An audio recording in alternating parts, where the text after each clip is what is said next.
What's up everybody, and welcome back to my channel. It's time for another recap of what went down on this week's episode of Kail and V's podcast, Baby Mama's No Dramas.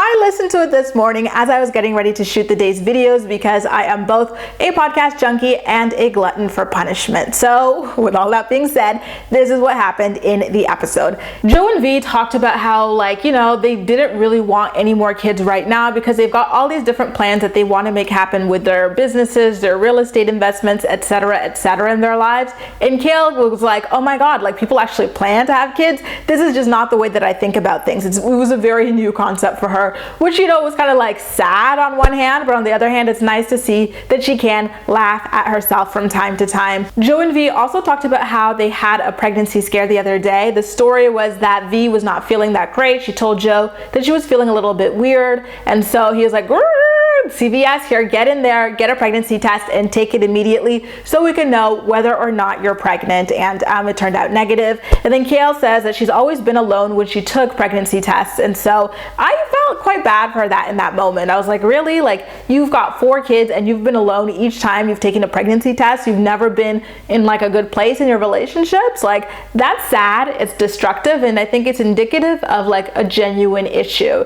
One of them she did have an excuse for because Javi was deployed at the time, but then she said, listen, me and Joe were on and off so much, we were off at this point, so no, he wasn't there when I took the test. Again, Javi was deployed. And then when it comes to Chris, we all know what a dumpster fire that is. They've never really been in a solid committed relationship, so she's always been 100% alone taking those. Joe then dives into how exactly Kail told him that she was pregnant. And so he's like, I remember it being a dark and a rainy night. Kail called me, told me there was something she wanted to talk to me about. So I, rolled up in my little Honda. She came in the car and she just gave me a pregnancy test. And I was silent for a while. I didn't even really know what to say to her. And then she was upset with me for being silent, but I really wanted to gather my thoughts because I didn't want to say the wrong thing, which to me, I was like, listen, he was a teenager at this time. So it is very nice and thoughtful that this was the thought process. Someone hot just walked by.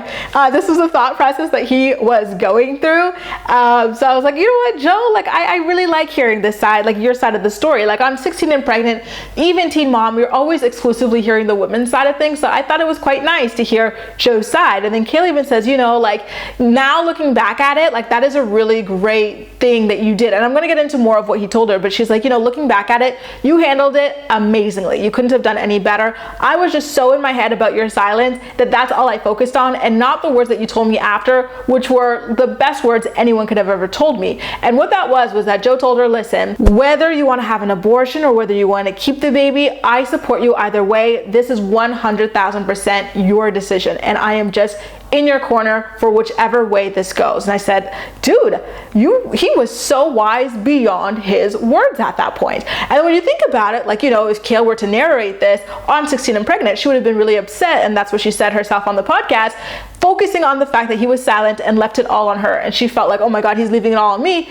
But on his perspective, he's like, I can't force her to have a baby and I can't force her to have an abortion. So I just wanted to support her either way. So, it's nice. It's nice hearing that. He also did say that, listen, he's not personally a fan of abortion, but again, he does believe in a woman's right to choose for herself. We also get into a little bit more of the dynamic between his family and Kail and everything, because remember, Kail doesn't really have a family. So, his family really did take her in when she was pregnant, when they were pregnant. And they talk about how it was his brother and his mom who taught Kail how to drive and everything. And it just brings me back to their 16 and Pregnant. I really liked watching them on 16 and Pregnant because it was such a unique dynamic. To me, I grew up where people just had families, nuclear families. There was also those families with the step parents and stuff like that, but all parents were always present whether or not they were together. So the idea of someone in high school not having parents was just so brand new to me. And so I was so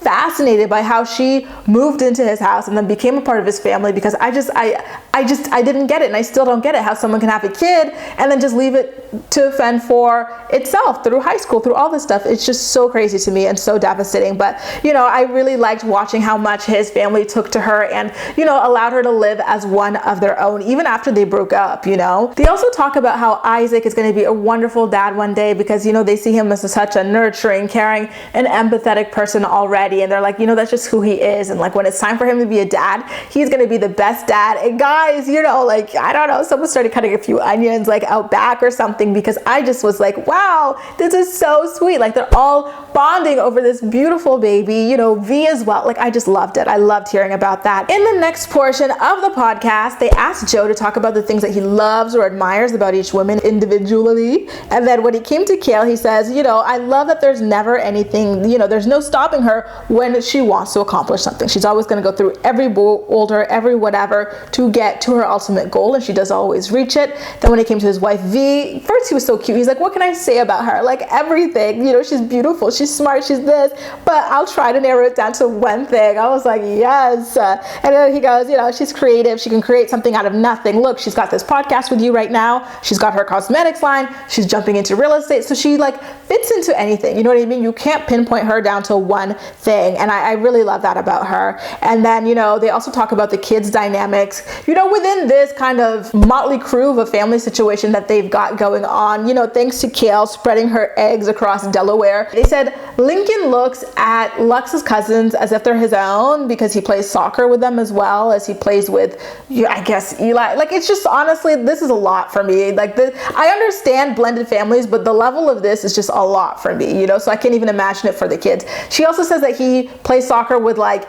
so I guess Eli's family or something like that, so he feels a part of that too. And then he also feels like he looks at Vivi as a sister, even though she's not technically, you know, it's a lot. And then Joe and V talk about how they do ultimately want all the kids to feel comfortable at their house and just to feel like they're all part of the family, which I'm like, you know what, good for you guys, but please, Kail, stop. It's time to stop, Miss Mama. It is time to stop. This is a mess. It truly is. And then lastly, Joe cries talking about how being young and poor, raising Isaac, you know, as a single dad, like remember, he and Kail had split up. So he would have his own time with Isaac. Kail would have her own time with Isaac. They were both single parents individually with this baby. And he's like, you know, I was going through some things with my parents, so I didn't always live with them. Like I started bouncing around here and there, and Isaac is the one who helped me get through all of those tough times. And he really just, you know, starts crying and thinking about like how much he loves his baby. And it was beautiful, you know, it really, really, really was. And, you know, thinking about how hard it is to have a baby young, and like how he and V had their daughter, like she was planned,